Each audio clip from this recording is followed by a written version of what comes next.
রাধে রাধে সবাইকে। অনেকদিন পর তোমাদের সাথে কথা বলতে এলাম। তোমরা সবাই কেমন আছো? আশা করছি ভালো আছো, আর আমিও ভালো আছি। আর এখন সকাল সকাল সাজুগুজু করে নিয়েছে। এখন অ্যাপ্রক্সিমেট 8:30 বাজতে আসে, এখন হয়তো বাজেনি।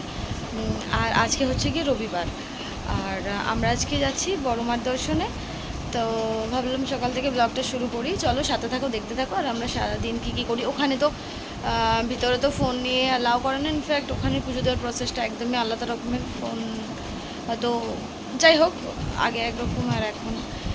তো চলো সাথে থাকো, দেখতে থাকো। আর আমরা যদি ওখান থেকে অন্য কোথাও যাই তাহলে তোমাদের সাথে সেটাও আমি শেয়ার করব। চলো সাথে থাকো। আর সকালবেলা ঘুম থেকে উঠতেই প্রচণ্ড পরিমাণে রোদ দেখা গেছিলো, বাট এখন কিন্তু বাইরেটা অনেকটাই মেঘলা হয়ে গেছে। চলো এখন দেখা যাক সারাদিনটা কীভাবে কাটে। আবার ওখান থেকে আমাদের একটা অন্য জায়গায় যাওয়ারও কথা রয়েছে। তো আমরা ডাইরেক্ট বড়মার ওখান থেকে পুজো দিয়ে সিধা ওখানেই চলে যাব। চলো সাথে থাকো, দেখতে থাকো। টাটা। সকাল সকাল আমরা রেডি হয়ে তো বেরিয়ে পড়েছি, কিন্তু তার মাঝখানে একটা ঘটনা ঘটে গেছে, সেটা পরে দেখলেই বুঝতে পারবে। যাই হোক, সকালবেলা রেডি হয়ে দেখো এখানে আমরা স্বপনপুরী সিনেমা হলের সামনে থেকে গেলাম। এই সিনেমা হলটা খুব পপুলার একটা সিনেমা হল ছিল, বাট এটা এখন বন্ধ হয়ে গেছে। 2001 মেবি 2001 থেকে এটা বন্ধ রয়েছে। এখন এটা বলতে গেলে প্রাক্তন হয়ে গেছে, একদম ভেঙে চুরে পড়ছে। তো দেখো এবার হয়তো দেখলে বুঝতে পারবে যে সকালে যখন আমি রেডি হয়েছিলাম তখন কিন্তু আমি একটা অন্য একটা ড্রেস পরেছিলাম, একটা গাউন পরেছিলাম, বাট তারপরে ওটাকে আমাকে চেঞ্জ করতে হয়েছিল, কারণ মনে হচ্ছিলো ওটা একটু বেশি হয়তো মাটিতে লুটাচ্ছে। এবার ওখানে গিয়ে জুতো টুতো খুলে ওভাবে পুজো দিতে গেলে আমার একটু কেমন লাগছিলো বলে আমি বললাম চলো ঠিক আছে, এটাকে চেঞ্জ করে শাড়িই পরা যাক। তো শাড়ি টাড়ি পরে আমরা বেরিয়ে পড়েছি। এখন আমরা আমাদের বাড়ি থেকে সিধা আমরা যাচ্ছিলাম চুঁচুড়ো। ওখান থেকে আমরা লঞ্চ পার করে তারপরে আমরা যাব বড়মার ওখানে, মানে নৈহাটিতে। এই রাস্তাটা আজকে আমি বলছি তারও একটা রিজন রয়েছে। এই যে রাস্তা দিয়ে আমি যাচ্ছি না, সেই রাস্তা দিয়ে, এটা হচ্ছে গিয়ে সেই রাস্তার মাঝখানেই পড়ে আমাদের মানে এখানকার হসপিটাল। তো এই দেখো এই বাঁদিকে যেটা গেটটা পড়লো এটা হচ্ছে ইমামবাড়ি হসপিটাল। তো এই রাস্তা দিয়ে একটা সময় ছিল আমাকে রেগুলার যাতায়াত করতে হতো, কারণ আমি চুঁচুড়ো মহসিন কলেজের স্টুডেন্ট। আমি ফিলোসফি অনার্সে পড়তাম। তো আমার ডে কলেজ ছিল, আমি রেগুলার রোজ যেতে হতো। অন্য সবাই বলে যেমন কলেজে খুব আনন্দ, বাঙ্ক করলে অসুবিধা হয় না, বাট আমাদের 75% থাকতেই হতো অ্যাটেন্ডেন্সের, ওই জন্য আমাদের যেতে হতো। তো যাই হোক, ওইসব দেখতে দেখতে মনে করতে করতে পুরনো স্মৃতি মনে করতে করতে আমরা পৌঁছালাম।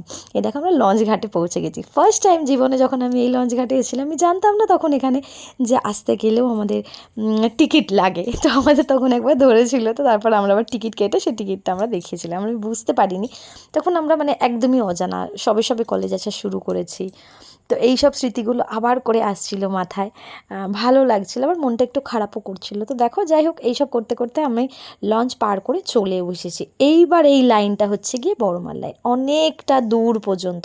মানে এটা মেন রোডে নয়, এটা কিন্তু মেন রোডের ভেতরে একটা গলি, সেই গলির ভিতর পর্যন্ত লাইনটা গেছিলো অনেক দূরে। এখান থেকে হাতে গঙ্গা জল দেওয়া হচ্ছিলো, এখান থেকে আমরা এই ডালাগুলো নিয়েছিলাম।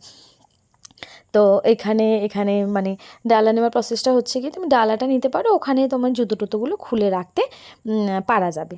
তো আমি এখান থেকে ডালা নিয়েছিলাম, আমার বোন নিয়েছিল, আমরা গেছিলাম। এখানে আজকে বীভৎস গরম ছিল বাইরে, মানে যে গরমের কোনো কুল কিনারা ছিল না। তো জয়ন্ত আমাদের সাথেই গিয়েছিলো। জয়ন্তকে মেবি অনেকেই চেনো ইনস্টাগ্রামে,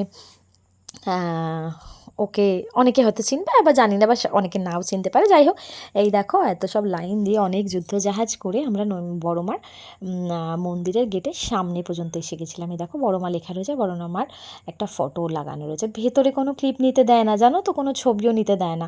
তো ফোন নিয়ে যেতে দেয়, বাট ওখানে কিন্তু কোনো ছবি তোলা একদমই নিষেধ। তো আমরা মায়ের মন্দিরে ওখানে পুজো দিয়ে আমরা বেরিয়ে এসেছিলাম। এখানে আমি বলছিলাম যে আমাদের পুজো দেওয়া হয়ে গেছে, অনেকটাই গরম ছিল, আর এখানে অনেক লোকের আনাগোনা হলে যেমন হয়। তো এখানে আগে এই মার্কেটটায় ছিল কি জামা কাপড়ের দোকানপাট ছিল, এখন ওই সব উঠিয়ে দিয়ে এখন সব বড়মার মন্দিরের মানে বড়মার ফটো এইসবই বিক্রি করা হচ্ছিল। তো আমরা বড়মার মন্দিরে গেছি, কিন্তু সত্যি কথা একটা বলবো, বড়মার মন্দিরে গেছি, বড়মাকে আমি বেশিক্ষণের জন্য দেখতে দেয়নি ওরা, জানো তো। আমার এটাই মনটা খারাপ, মায়ের কাছে গেলাম, কেউ যদি যায় মায়ের কাছে, সেখানে যদি একটু শান্তি করে মাকে দর্শন না করতে পারে তাহলে মনটা খারাপ লাগে। এতটা গরম কষ্ট এগুলো কিন্তু ম্যাটার করে না, যদি একটু শান্তি করে মাকে দেখতে পেতাম। এই জায়গাটা মনটা একটা মানে একটা ইচ্ছাটা অপূর্ণই থেকে যাওয়া। এর থেকে বলে মনে হয় আমার যখন বড় মার পুজো হয় না কালী পুজোর সময়, তখন বীভৎস ওখানে ভিড় থাকে, সেই ভিড় ঠেলে গিয়েও মায়ের মুখটা দেখলে মনে হয় যে না মাকে দেখতে পেলাম। বাট আজকে পুজো দিতে গিয়ে না আমার মাকে এত তাড়াতাড়ি সামনে থেকে সরিয়ে দিল, মনটা আমার খুব খারাপ করছিল। তো যাই হোক, ওখান থেকে জয়ন্ত যেহেতু আজকে বাড়ি যাচ্ছিল, তো ওখান থেকে নৈহাটি থেকে একবারে বর্ধমান হয়ে ও তারপর বাড়ি যেত। তো আমরা একসাথেই সবাই নৈহাটি থেকে আবার মগরা এসেছি। এখানে দেখো আমরা চেঞ্জ করে নিয়েছি, পিছনে যে দুটো বাচ্চাকে দেখতে পেলে সেই দুটো বাচ্চা হচ্ছে কিন্তু টুইন্স, মানে দাদার ছেলে। আমরা এসেছি ত্রিবেণীতে পুশুর বাড়িতে। পুশু মানে আমার পিসি, আমি পুশুই বলি। তো এটা হচ্ছে দাদার দুই ছেলে। তো ওরা ফোন টোন দেখছিল। এখানে এসে দুপুরে অনেক গরম পড়েছিল বলে আমরা মানে একবার এসে স্নান করা তো হয়েইছে, হয়ে এই যে চুলটা শুকোচ্ছিলাম। এখানে পুষু আমাদের তখনও খেতে দেওয়ার কথা বলছিলাম, আমি বলছিলাম একটু পরে খাবো। তো যাই হোক, এখানে আজকে গিয়ে আমাদের বেশ ভালো লাগলো। পুষুদেরও প্রসাদ পুষুদেরকেও দেওয়া হলো। মানে প্রসাদ বলে না, সবাইকার কপালে তো থাকে না, কিন্তু যার যেটা কপালে থাকে, মা যেটা লিখেছে সেটাই হবে। তো যাই হোক, মানে সেই সব খাওয়া দাওয়া হয়ে গিয়ে চুল টুল শুকে তারপরে আমি খানিকক্ষণের জন্য ঘুমিয়ে গেছিলাম। খানিকক্ষণ মানে বেশ খানিকক্ষণ আমাদের ঘুম হয়েছে।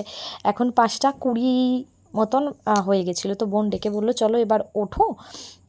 এই যে উঠে আমি ক্লিপ নিচ্ছিলাম, বলছে ওঠো এবার বাড়ি যেতে হবে। তো যাই হোক, আজকের দিনটা খুব ভালো কাটলো, মায়ের দর্শনটাও হয়ে গেল। মায়ের ডেকেছিল মা, ওই জন্যই যেতে পেরেছি, সেখানে আমাদের কিছু নয়। তো যাই হোক, আমরা তারপর বাড়ি চলে এসেছি। পুশুর বাড়িতে গেছিলাম, যে ক্লিপগুলো নিয়েছিলাম সেটা তো পুশুর বাড়ি থেকে ছিল। তারপর ওখান থেকে আসার পরে এখানে ঘর বাড়ি এখন একটু ওলট পালট রয়েছে, আমরা এসে চেঞ্জ করেছি। তো সবাই একটুখানি এটাকে ইগনোর করো। আর আর একজন বেরোচ্ছে। আর তো যাই হোক, আমি অর্ধেক লিপস্টিক খেয়ে নিয়েছি, কেউ কিছু এটাকে মাইন্ড করবে না। চলো, এরপরে আমি আর কিছু দেখাতে পারছি না, কারণ আমি প্রচণ্ড টায়ার্ড রয়েছি। আর এরপরে আমরা ফুচকা টুচকা খাবো, রাতের বেলায় মাছ ভাজা আর ভাত আমাদের রয়েছে ডিনারে। তো আজকের মতন ওকে টাটা বাই, সবাই খুব ভালো থাকো আর ভালো রেখো। আর চ্যানেলটা like share comment and subscribe করে দিও, সাথে থাকা বেল আইকনটাকে প্রেস করে দিও, যেন যে কোনো নোটিফিকেশান আমার ভিডিও তোমাদের কাছে ঝট করে চলে আসতে পারে। চলো ওকে টাটা, আর রাধে রাধে।